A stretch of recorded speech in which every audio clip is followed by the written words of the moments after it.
Good morning and welcome back to the next session of this ESCoE workshop on regional economic indicators.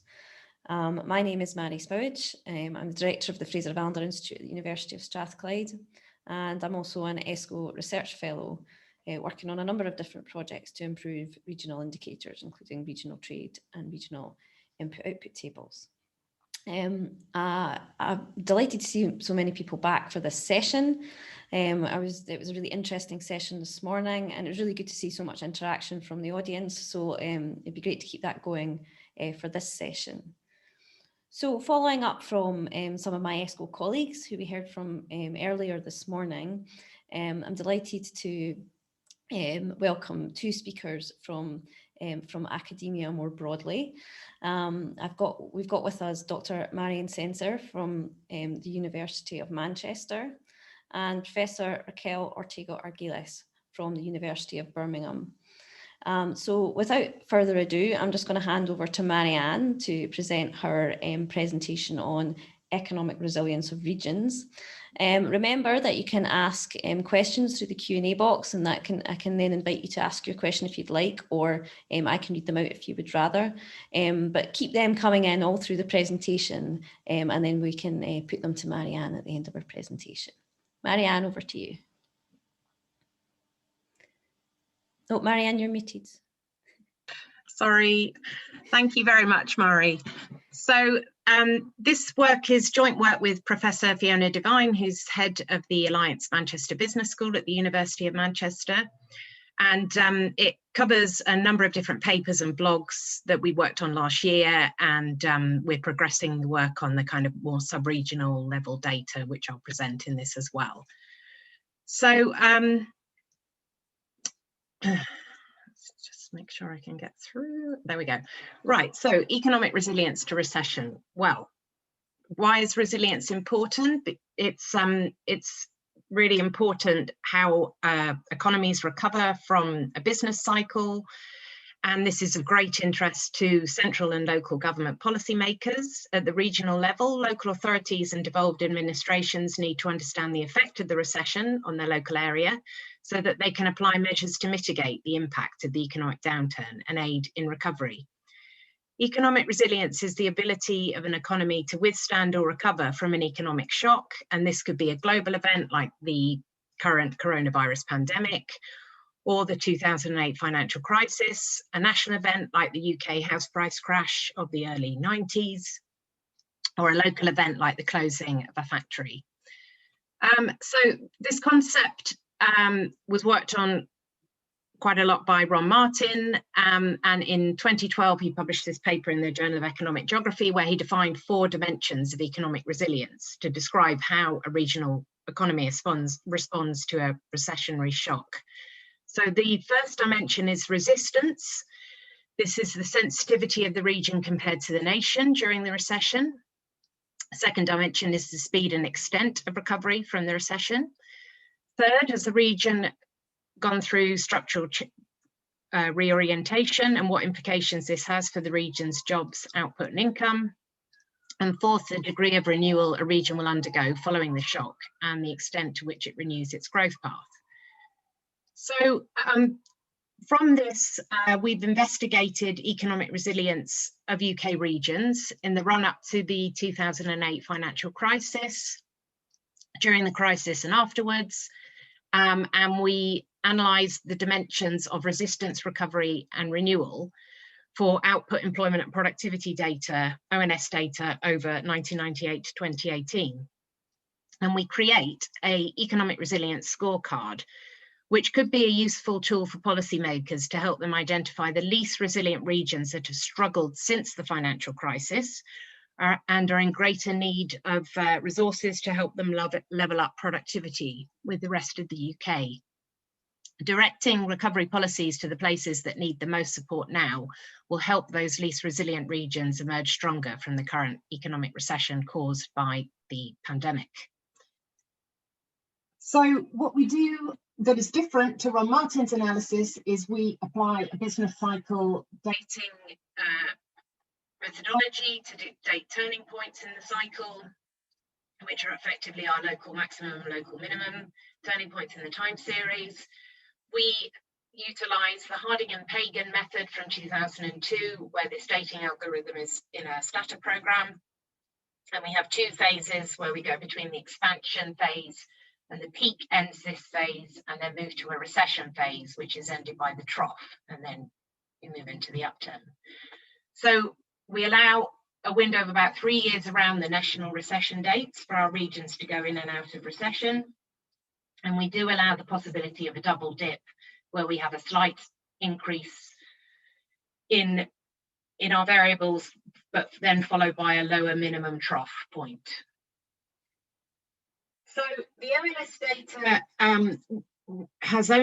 we've only been able to use this kind of real output data.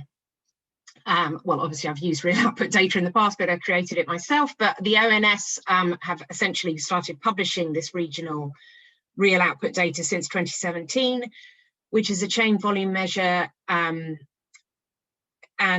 we've got this long sample. So they also calculate real productivity, which is the real output divided by productivity jobs, where here productivity jobs is the number of employees, self-employed, Her Majesty's forces and government supported trainees. So we're using output, jobs and productivity to date the turning points and to quantify resilience in our scorecard. So as I said, we're comparing in two separate parts of work. We're looking at NUTS1 regions, which is the larger regions, the sub-regions, the NUTS2 regions, and we compare resistance by looking at the loss between the peak and the trough turning points. And our beta variable is greater than 1 if the region has lost more than the nation and it's less resistant. And if the beta value is less than 1, the region has lost less than the nation and it's more resistant.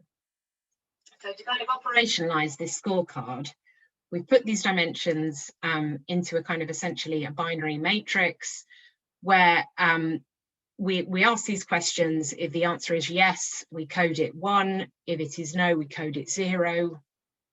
So we're asking if those 3 variables, so we're essentially 4 times 3, we've got 12 points that this scorecard can be out of. And we're looking at the resistance, the duration, the length of time it takes, how long it then recovers. And the renewal is the rate of growth before and after the recession. When we take a 5-year window and we look at the first difference of the log over that 5-year average, pre-recession, we take into account the peak date, and after the recession, we go the year after the trough date. So here, this is from the National Institute Economic Review paper, where we're looking at regional productivity differences across the UK, comparing them to the UK average, essentially. So here we see London and the South East are, better keep an eye on time, are actually higher than the national average, and the other regions are lower. And what we also see is the gap has been growing for most regions, apart from, so here we have the peak date of the turning points for the nation, 2007 for productivity. And we find that West Midlands and Scotland essentially did a little bit of catch up after the financial crisis, but the other regions, the gap was growing. So this is the turning points in UK real productivity from the paper. And the chart on the right is the Yorkshire and the Humber real productivity, where we, this is the only main region which has not recovered its pre-recession peak level in productivity. And this is where it's measured by pounds per filled job. And I've also looked at the latest 2019 release of data and the 2020 jobs release. And what we find is in the paper, we report that Scotland hadn't recovered its pre-recession level for employment productivity jobs. But here, when we update the data up to 2020, we find that it did actually recover its pre-recession level in 2019 and has continued to grow during 2020, during the pandemic. So some examples, like the most resilient region was the southeast of England, which scored 10 points on the scorecard, only losing points because the jobs loss was greater than the national jobs loss of 1.5, and productivity growth was slower after the recession. Similar thing for the northeast of England, which is at the other end of the scale. Again, quite kind of low productivity jobs recovery, only just recovering in 2018. So this is the ranking for the NUTS1 scorecard, with Midlands and the Southwest relatively high resilience, Northwest, London, Wales, East of England and Scotland kind of medium resilience, and low resilience for Northeast, Yorkshire and the Humber and Northern Ireland. And then moving on to the NUTS2 regions, this was from our blog and is in our paper and was reprinted by the CBI report, Reviving Regions. So essentially here we've put those resilience scorecard rankings on a map, where the most resilient regions are 2 from the southeast, and the Bristol City region is very resilient, along with Cumbria and northeast Scotland, the Aberdeenshire region. So looking at each of these regions in turn, we have this high resilience in Bristol, high output growth, high jobs growth and recovery in productivity.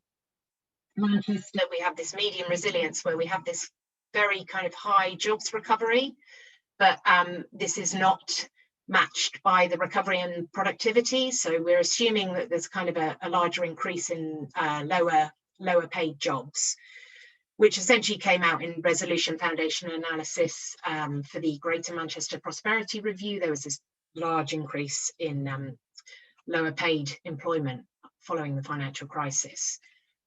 And Holland Scansell, low resilience. Again, we do get this bounce back with the employment rate here, but not the same increase in productivity. So again, possibly lower wage jobs increase. So the COVID-19 crisis response has seen the rise of mutual aid groups, which have stepped in quickly while national and local government were getting organised during the first lockdown in March 2020. These provided support and guidance and essentially helped with community resilience. In England, we've had local resilience forums, which have met regularly throughout the pandemic and have been seen to be kind of stronger in areas that have had to deal with crisis response, like for example in Cumbria, to deal with the floods, in West Midlands, dealing with the 2005 closure of the Rover factory.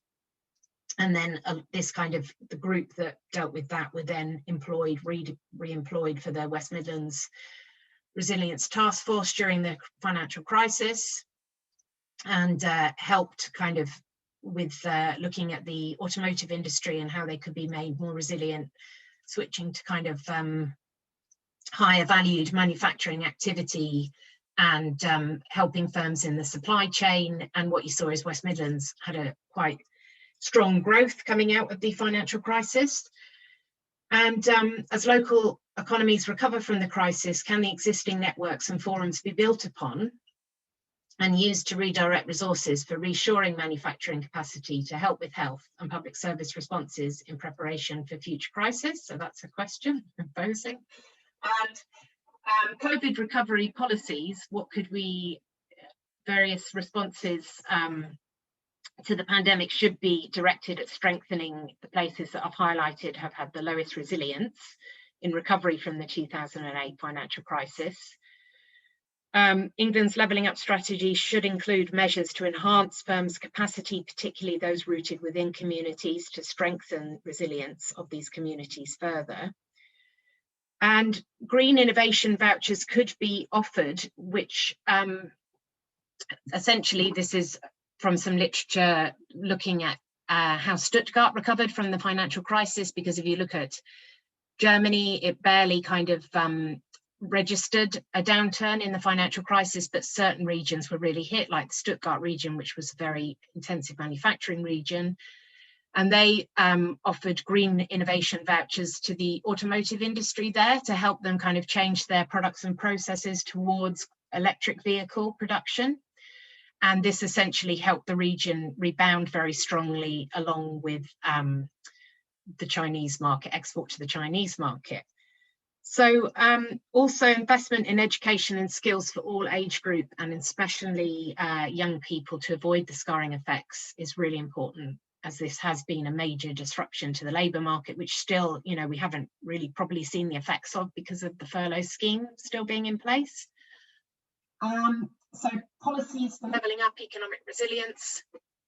It's really important to think about the demand side, because demand essentially was shut off during the coronavirus pandemic. So these things like procuring local services need to be joined up with the supply side policies, business support and skills training, particularly like the pilot scheme in the Northwest, Made Smarter, has really kind of highlighted the importance of this linked up, joined up approach.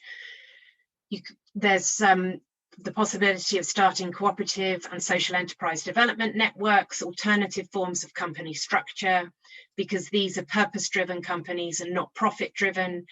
And various things like business rate relief could be brought in to encourage these companies as they strengthen community resilience and are more rewarding for employees. And in some studies suggest that this leads to more productive employment. And where possible, local authorities should improve public assets for community enterprise. The Levelling Up and Towns Fund should ring fence 25% of funding for social infrastructure schemes rather than just physical infrastructure. This is what Kenny has suggested in a recent report from the Bennett Institute, Michael Kenny. And community ownership of assets should be encouraged with local stakeholders, particularly establishing community banks to build financial resilience in recovery.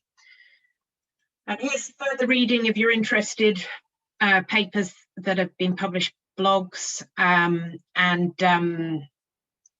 this is kind of work which has been going on within the Productivity Institute. There's some blogs available there to read. This started last year in August, so if you're interested, please visit the website. Thank you.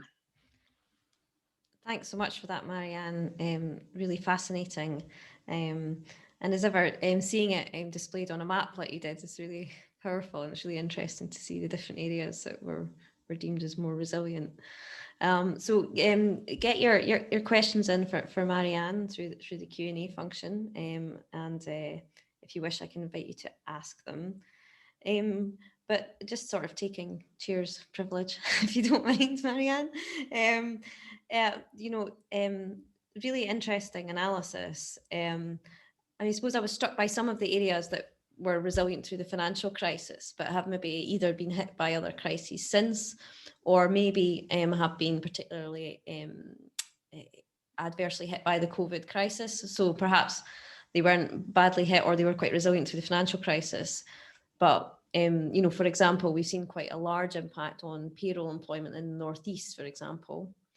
You mentioned Aberdeen and Aberdeenshire. And also, obviously, that's a region that's in transition as we move to a sort of low carbon future. So I guess, what's your reflections on the experience of regions, as far as we know so far anyway, through the COVID pandemic, and what that tells you about your sort of resilience index from the financial crisis? Well, I mean, there are going to be differences, particularly like where I live. Cumbria was pretty resilient coming out of the financial crisis. But when you look at the kind of the sectors that really increased after the financial crisis, things were led by hospitality and tourism.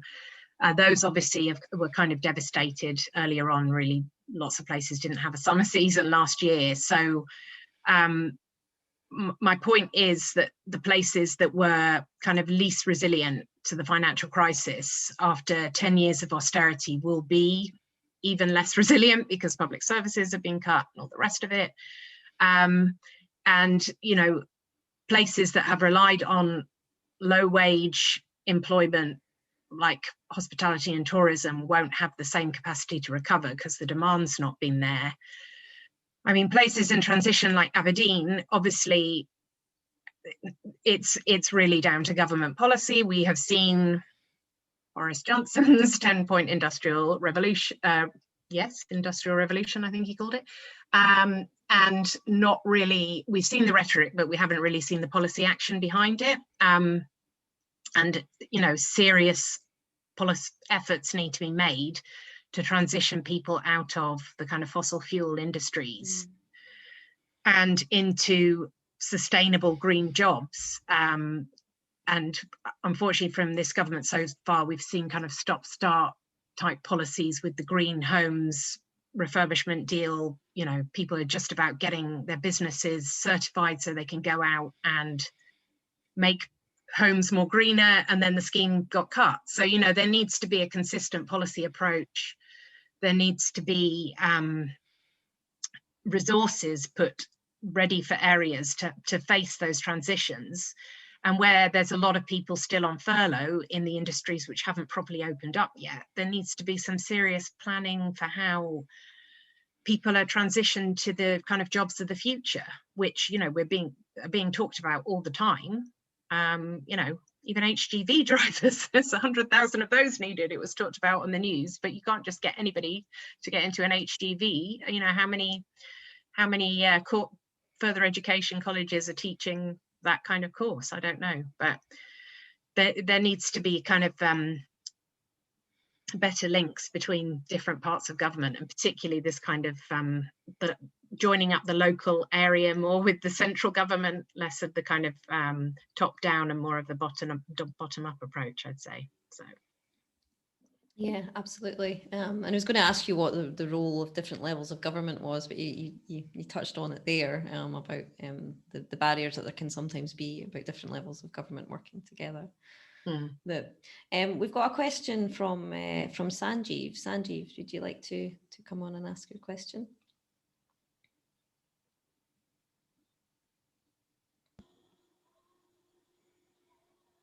Just checking. Can you hear me, Mairi?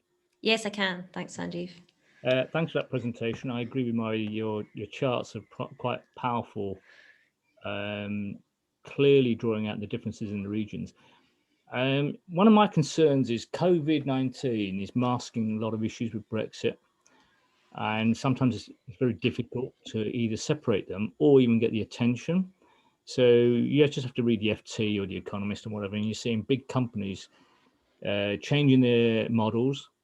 The impact of COVID on the value chains, some of the value chains are broken, the suppliers have gone, etc. But obviously with the tariffs and all the rest of it, the links and the relationship between the UK and EU, companies are now reducing the activity in the UK and or EU and concentrating in either one or the other. And I'm wondering, do you think with your model, you could focus on the Brexit side? I know it's a challenge, I know it's difficult, but my view is the policies from the government so far, there's an element of is surface. I'm wondering where the substance is going to come from, because some of the big M&Es changing in the regions are massive employers of employees in the regions, and they create the activity and then the second order activity, etc. Unless we're going to get a new influx of products being produced, industries being created, etc., I do worry. But I'm just wondering, on the model side, do you think you could produce certain analyses linked to big companies and Brexit? Thanks. thank you, Sanjeev. Not specifically, because I don't look at import-output data, import-export data. I know that Raquel and Phil McCann have got some work where they've looked at this for regions, the sub-regions of the UK economy, and how regions are going to be hit by the changes with Brexit. They had a forecasting model, and essentially what they found is the regions that have been most reliant on manufacturing will be hardest hit, and unfortunately those were the regions which mostly voted for Brexit. But I mean, I just think you're right that the COVID-19 has effectively concealed what's going on with Brexit, and it's only really kind of coming through gradually that we're hearing about things like shortages of HGV drivers. I see today the ONS has released birth data which says there was actually a drop in the birth rate because of the pandemic, and most EU nations are very welcoming to immigrants from across the EU because they're worried about their birth rates, and it looks now like the UK is probably going to start being in that position thanks to the pandemic. So yeah, this model can't specifically tell you anything about Brexit because I'm not doing any forecasting, but I think the regions, you know, that I've highlighted as being least resilient are the ones which are probably more reliant on Brexit markets, particularly like manufacturing in Lancashire, for example. And this government have, well, this week, wasn't it, Kwasi Kwarteng went to Filton Aerospace in Bristol and announced their non-industrial strategy policy of helping support a new facility there. So, yeah, I mean, the government, I think, should continue being interventionist because it will need to essentially underwrite activity so we don't lose more companies throughout Brexit, because we've already heard of Honda going from Swindon, you know, and that could just be the tip of the iceberg if they don't become more interventionist, in my opinion, having worked on the Industrial Strategy Council in 2017. So not the council, the commission that we did in Manchester with the University of Sheffield. Thanks, Marianne, and we'll hear a bit more from Raquel in the next presentation. Yeah, I don't want to steal her thunder. Yeah, just slightly different from advertised. Raquel's going to focus on regional statistics through shocks like COVID and Brexit. So perhaps we can come back to what the statistics are telling us about the impact of these two different crises. But it's certainly the case that there's sort of masks, the COVID impacts are masking some of the impacts that we would have seen through the exit from the transition period at the end of the year. There's a question here from Angelica. Would you like to come on and ask your question, Angelica? Yes, thank you, and good morning, and many thanks for the presentation. It's really excellent and interesting work. You mentioned a moment ago the need for better policy to enable transitions, you know, in effect, away from shrinking sectors and towards what you called the sectors of the future, which is, of course, very sensible. My question is that, you know, given that training and transitioning like that generally takes some time, what do you think the implications are for resilience and regional resilience in the labour market in particular in the near term? Well, I mean, I think to a certain extent, if you go right down to the local area and you start asking the people working in skills areas within LEPs, and you go and talk to people in further education colleges, I think these kind of transitions are at the forefront of their mind already. Net zero is constantly talked about, the climate crisis, you know, and particularly regions that have struggled in job opportunities, particularly, I mean, across the north, but also kind of, you know, just kind of out of the commuting area of London, even in the southwest, you know, struggled with those kind of better job opportunities. They are already thinking about these things. Cornwall Council, I know, is thinking of green transitions and sustainable jobs. So I would suggest that the cutting through this rhetoric of the kind of 10-point plan and the kind of top lines, the real work needs to be done by talking to the people on the ground and asking them what they're already doing and what they're thinking about, and what are the jobs of the future in their area, and where are the markets that they see are important, and that, you know, markets, in my opinion, aren't free and they do need support. So you need to kind of talk to people on the ground and ask them where this support is needed. And this really kind of mishmash of support, in that, you know, because of chop and change of policy over time, things move from local authorities to, well, they were with regional development agencies and local authorities, then they moved to LEPs, and resources have kind of been cut and cut and cut with austerity. So there's kind of a very disjointed system. between training opportunities, how you set up a business. For example, if people wanted to set up a cooperative business, this is not a straightforward thing to set up. You know, you need to register with the Financial Conduct Authority if you're setting up a kind of umbrella group that's going to help cooperatives. So, you know, more kind of signposting needs to be put in place for these schemes. And there's various places, universities are working with their local networks. For example, in Preston, to help set up cooperatives for graduates. And initially they're kind of, you know, the demand is coming from public procurement. How can we essentially localize the money that's being spent, and looking at those opportunities to provide them locally. So, you know, it's going on across the UK, and I think there just needs to be a lot more dialogue between local authorities and central government in how to really make this happen if they really want to level up. Yeah, that's a great finishing thought there, Marianne. So thank you so much for the questions for Marianne. Just conscious of time, so we'll now move on to Raquel, who is going to be presenting about regional statistics in response to shocks, and focusing on COVID and Brexit. So Raquel, why don't you take it away?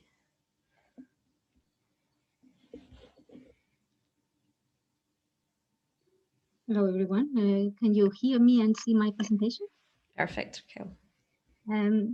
So hello, everyone. I just have to apologize because I changed completely my title and also the presentation that I was going to give. Basically, because when I saw the program, I thought that maybe it will be more interesting for this audience to learn from our experience at City REDI Institute in dealing with the use of regional statistics in reaction to shocks. So I'm going to talk about what we did in terms of Brexit reaction, and also what we are doing now in terms of COVID-19 reaction. So first, just stepping a bit back on the analysis, just to think about what the regional statistics should be in reaction to shocks. As we know, reaction to shocks, they are very uncertain moments. So there is a great deal of uncertainty and also heterogeneity. So the use of scenarios, it can be very, very helpful. But also we need reliability on quality of data that can also approximate these scenarios in a kind of let's say, robust analysis. Also, as I say, there are complex situations, so we will have shocks that they might affect directly or indirectly different agents, different sectors of the economy, different places. So we need also rapid reaction, in particular if we, as we are doing in City REDI, we like to also contribute to providing empirical evidence to support policy at the local level and also the national level. So it has to be very timeliness link to the data. Also, as I say, and it's linked with the complex situations, I think we need greater granularity, and we have seen this by looking at the work that we have done with Brexit, but also by looking at the situation in COVID. So think about when different administrations apply different policy initiatives or measures in order to tackle things, and the different levels of governance where we were talking with Marianne before, they might have somehow implemented different measures that they should also take into consideration. Also, we need efforts to ensure comparability, not only geographical, but also temporal comparability. So sometimes pilot databases are very novel, and also they can be very fit purpose. But if they don't have a kind of a long-term perspective, maybe they cannot be comparable in different points of time. So they use somehow lacks a bit of interest or attention. As I mentioned before, we have a big problem here in the UK, and I faced this after living in 5 different countries and working for the European Commission. I came here, and then you have the beauty of statistics that they have improved notably. But when you think about the administrative units, they are not very much a big correspondence. So you can create models with, for instance, NATS2 or TL2, very good quality data. But then when you go and talk with the local let's say stakeholders, they don't feel that they can resonate or really link themselves with actually their level of administration and what is explained in terms of the territorial unit in the statistics. And we have learned a lot about what regional stakeholders need. And sometimes they might not need very sophisticated technical analysis, rather they might need a kind of mixed method approach where you have rather very technical quantitative analysis, as well as some qualitative or big data analysis that complements those levels of sophistication or technicality of the results. So having said that, when I arrived in 2016, months after given the experience that we have working previously with regional data to analyze competitiveness, I decided to apply for a UK Interchange in Europe grant, and I won one of the grants, and we were able to use the data that members of our team from the PBL, Dutch Environmental Agency, and Rotterdam University, the University of Groningen, they were putting together. So we were able to use these databases that they spent years in putting together to analyze in detail the likely impacts of Brexit, using, as we said, we think they are the most detailed regional, national, and international trade and competition data sets. So as I said before, Brexit had not only a regional direct effect on the disruptions of interregional trade relationships, but also it had a very important indirect effect. So we create some scenarios, we create extreme scenarios like a leaf scenario where somehow the UK regions stop any trade relationships with any regions in Europe, but also we look at a more complex kind of scenarios where we take into consideration the tariff and non-tariff effects in the disruptions of interregional trade relationships within the regions in Europe. So for instance, this is an example, it is a real example. It is about what if going to happen in the final consumption of, for instance, a can of beer. If we think about how this trade is somehow the value chain of this product is distributed, you see that actually different regions in the UK, they somehow take part in producing this kind of beer. So for instance, British steel producers, they might send the steel to Germany. In Germany, they might produce the beer cans, and they send to Belgium, where they produce the beer. And one restaurant, for instance, in the south of the UK, that might be consuming. So all of these value chains, somehow, it is associated with tariff and not tariff restrictions. And then this has to be somehow computed in a regional model if we want to analyze, as I say, direct and indirect effect of Brexit. So in the case of Brexit, we were able to study the degree to which EU regions and countries are exposed to negative trade-related consequences of Brexit, analyze the heterogeneity of these consequences at the regional sectoral level, incorporate the effects of geographical fragmented production processes, because we had information of not only the final product exports and imports, but also the intermediates, and also look at the effect of a series of trade and non-trade barriers scenarios in the competitiveness of UK regions and sectors. So as I say, it was important to be already linked with this network of researchers, that they were contributing to improving the interregional trade relationships in Europe. So here we have some of the members of our team as part of the project, working in parallel with other institutions outside the UK.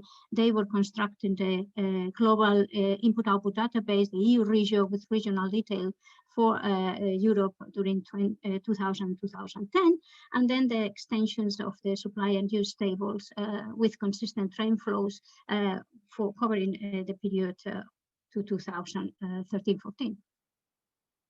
So these allow us also to use indicators that they were linking the effect of these interregional trade relationships with local GDP.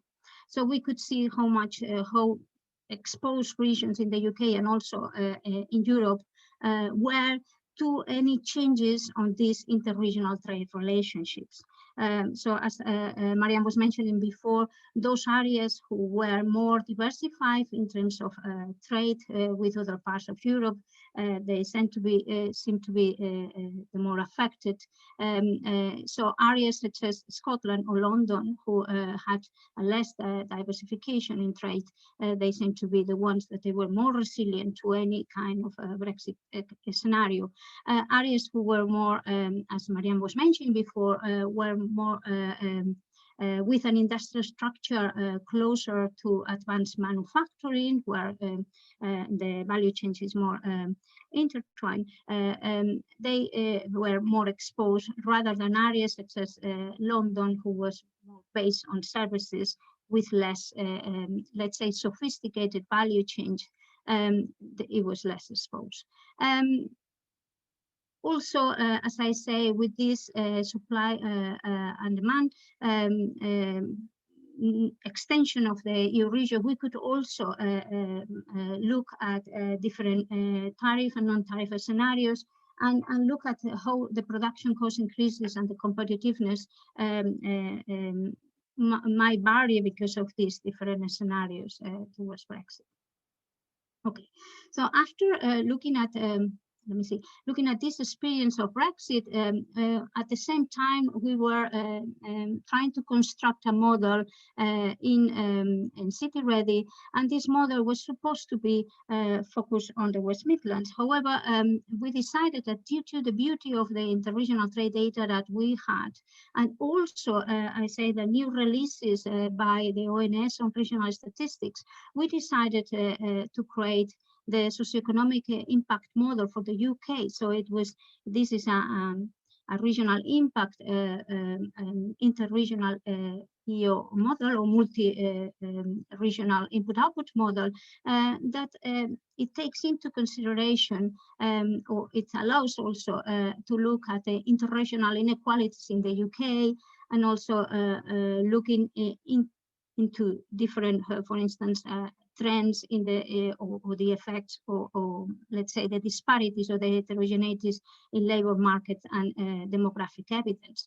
So, for instance, the spatial dimensions of this model are the 41 regions of the NUTS2 regions, also 30 industries, who is a bit more sophisticated, sectorally disaggregated than, for instance, the EU region that only comprises 14 industries.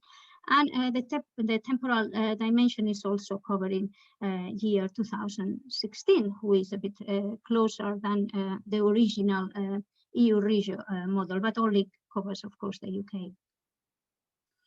So with the multi-regional input-output model, of course, it is difficult for me to talk about input-output having Mairi chairing this session, but we somehow can look at the structure of production in a particular region and also compare it with other regions in the UK. And also we can look at not the direct effects, but also the potential indirect effects or spillovers or leakage effects. For instance, if we increase the demand for region 1, how much is going to be increase the output in region 1, but also indirectly, what is the effects that this increase is going to have in other regions. So the data of this model covers the EU Regio data set, also new ONS regional trade data, ONS living costs, the annual survey of hours and earnings, also other information from more disaggregated trade information, and also the GBA regional data.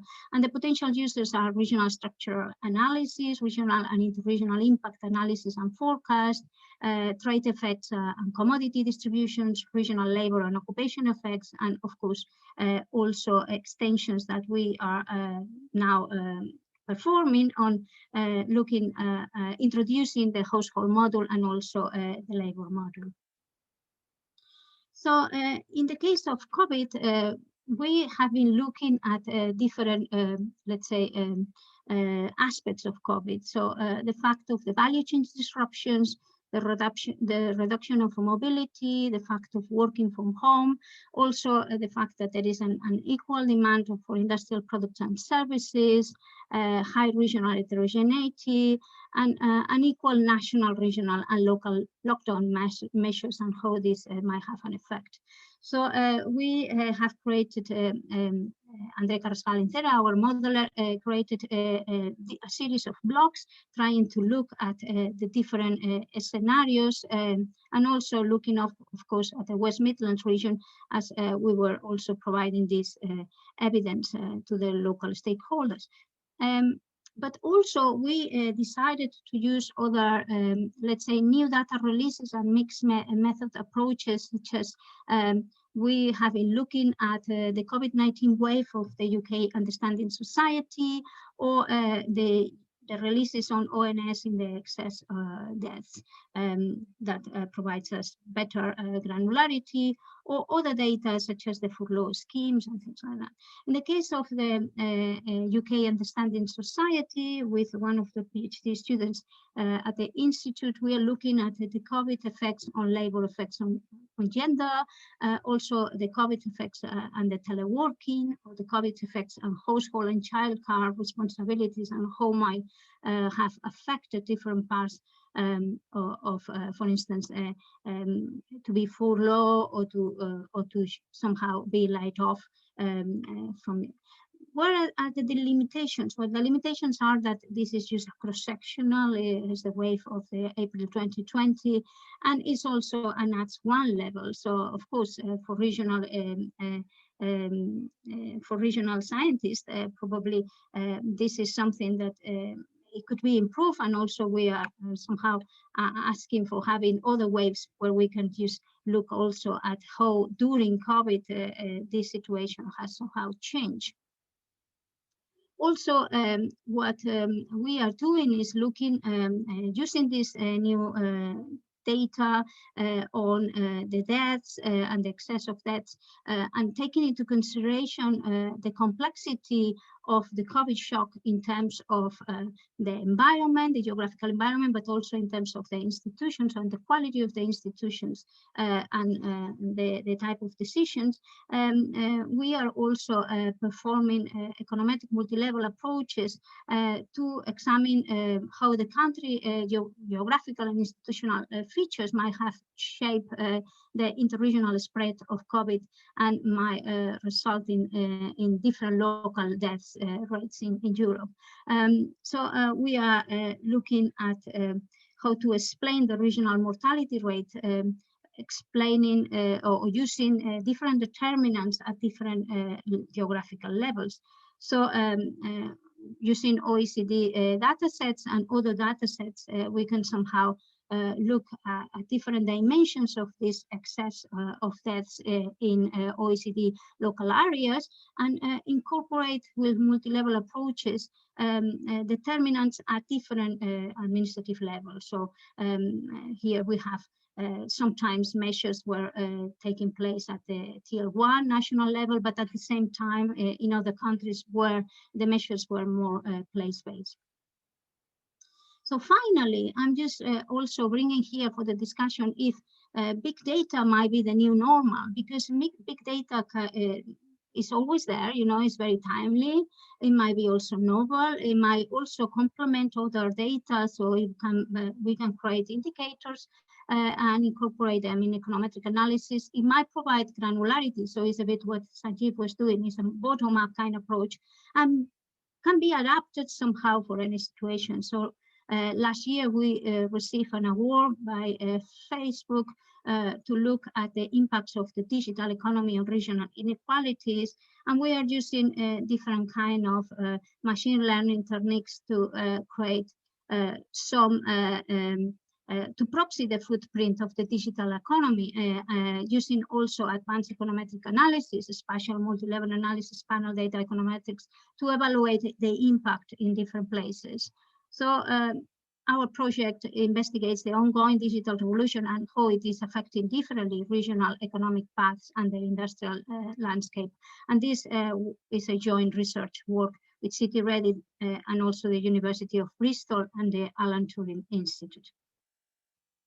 And finally, and this is where I just stop now very shortly, talking about mixed method approaches, we also have to consider that there are many regional sciences also that are more qualitative, and therefore we have provided to the local authorities a weekly economic impact monitor with almost everybody at the Institute contributing somehow, either by providing quantitative analysis or by providing qualitative analysis. And if you're interested, you can visit the West Midlands REDI website to have this weekly impact monitor report. So conclusions, I think that there are many attempts to improve the quality and the quantity of data at regional and local levels. I still see that there are problems on comparability, geographical, temporal, also sectoral, as Stuart was mentioning this morning. Also things on representativeness. So we have novel data like the Understanding Society wave, but how much this data is representative if we don't have any other points of time to compare with. We also have seen many data gaps. So if we want to use run very comprehensive models such as the same UK, we'll see that there are quality data, but this data might not be including maybe, for instance, Wales or Scotland, as we have seen in the presentation before. Also the timeliness, sometimes to analyze shocks, we need data today, and we were very lucky with the Brexit project, but we were maybe not that lucky in other situations where we have been working for many years to build them. And also I think that it will be very interesting to also experiment in linking different databases, such as, for instance, in other countries like Sweden or the Netherlands, you have a much quality effort by the national statistical offices in providing, for instance, employer-employee data or mixing other databases. And as I mentioned before, the administrative data normalization is also something very important, because sometimes if we want to support policy, the data is not very sweet for that administrative area. So I'm stopping here. I'm sorry, I think I have talking a bit too much. Thanks very much, Raquel. That was really interesting. And actually, we've got a question from Swati about regional trade statistics. So Swati, do you want to come and ask your question? Sorry, I wasn't anticipating asking it myself. So apologies. Don't worry about it. So first of all, Raquel, thanks so much. I mean, the work that you and Phil are doing is just so important. And one thing that I've always sort of struggled with a little bit, and it would be helpful if you could explain, is when it comes to the primary regional trade data that's underlying the, from what I understand, some of it is coming from a transport model. So how does that really, how much of it is that and how much of it is actually direct data like the kinds you mentioned, which is the HMRC, ONS, DIT regional trade stats, both for goods and services? If you could clarify that, it would be really helpful. Raquel, you're on mute. Sorry.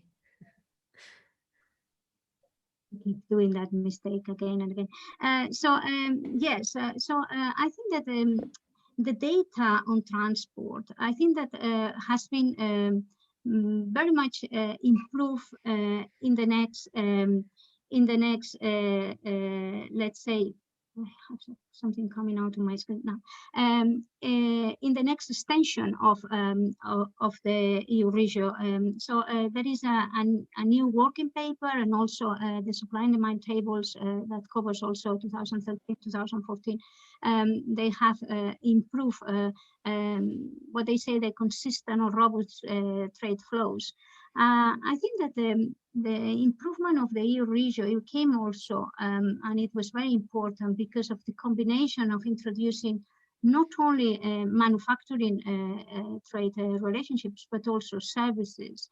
And it is true that in the case of services, the proxy, it was by job trips. And it was based on surveys, and this has somehow, as I say, let's say, increasing representativeness in the next in the extensions of that of the database. I think also there is another paper by Martison and Bart Laws that they explain the mix between trade and transport data for the EU sources. So I'm happy just to pass this paper to you.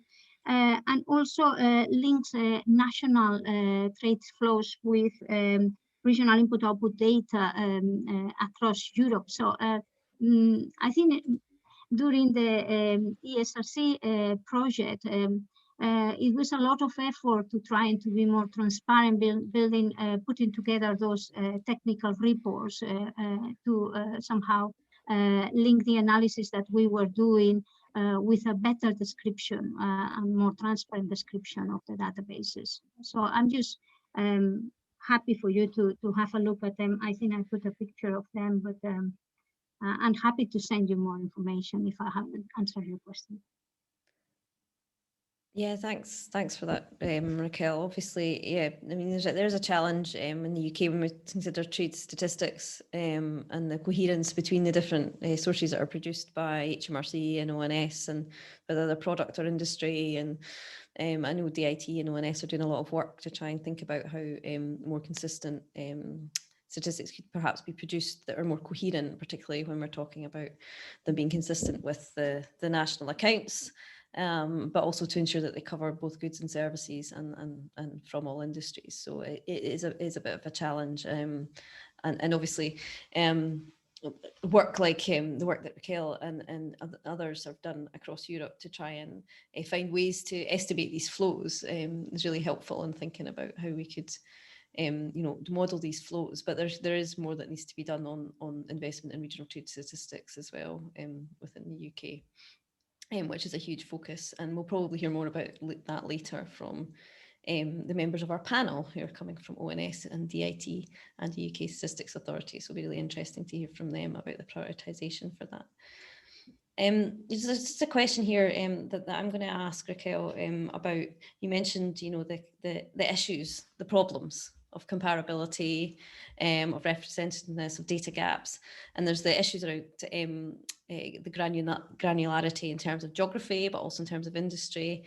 And I guess if I was a statistics producer, I would be asking you as a user of statistics, what's the priority here? Because it might not be possible to do everything, but where do you think the quickest wins might be, or the biggest leaps forward might be in terms of production of statistics? Yeah, I think this is a very good question. I think that people who we are used to work on projects that take quite a lot of time. If you think about the EU region started with a pilot, I think in 2013 for only Italy, and then it took 7-8 years. Modelers from the Joint Research Center of the European Commission, the PBL, and also other academics from other institutions to put together what I consider that is probably at this moment at the European level one of the best databases to analyze interregional trade relationships. But of course, if somebody at the regional or local government wants to get some information now, they might be reluctant to use some data that only covers from 2000 to 2010. And this is why the new releases have extended until 2013-14. But I think what Wyatt, people in Wyatt are always saying, I used to work in the Department of Bar Laws in Groningen, is that actually trade data doesn't change very much over time if we think about regional relationships. Although now with these very big shocks of Brexit and COVID, well, maybe there is a bit of a question about what is going to happen. So I think it's very difficult to somehow provide a very robust academic analysis that is I always say translated in a way that is being able to be understood by people that are not linked with the project. And this, I think that is probably, and also the fact that many times, as we say, in terms of time, we are using statistics from years ago, or for instance, we are comparing shocks on the economic crisis, and they are saying, yeah, but maybe these shocks are a bit different. Yes, but we can learn from that experience, right? But how do you convince them? It's a bit more, it's very difficult. So for me, having more recent data will be very, very important. And also in terms of industries, if we think about such a big processes of diversification that we are seeing nowadays in some industries. We are always saying that for people who have worked with industrial classifications, I work at the ESC in the R&D scoreboard, and it was so difficult to assign certain firms to a particular industry because for tax purposes or for diversification purposes, they were just jumping from one industry to another. So having better granularity in the sector is also something that I think is very important, and it also can help also to understand better value changes, the value change footprint in different places. That's great. So it's very difficult to answer that question. Yeah, I know. I want everything. That's great. Thank you so much, Raquel. Unfortunately, that's us out of time. So I just want to say thank you so much to Marianne and Raquel for their presentations. Really appreciate it. Been a fascinating session. Thanks so much for all the questions that we've had from the audience. So we're going to take a break now for lunch. We're back at 12:45. For some really interesting presentations about the innovations that we've seen, from a presentation from ONS and also a presentation from the Centre for Cities about the sort of indicators that have been looked at in tracking cities' performance throughout the pandemic. So really looking forward to those sessions this afternoon. And chairing that session will be Sanjeev Mahajan, who will be a much more entertaining chair than me, I'm sure. So you don't want to miss that. So we'll see you all again at 12:45. Enjoy your lunch, and thanks for participating. Thanks.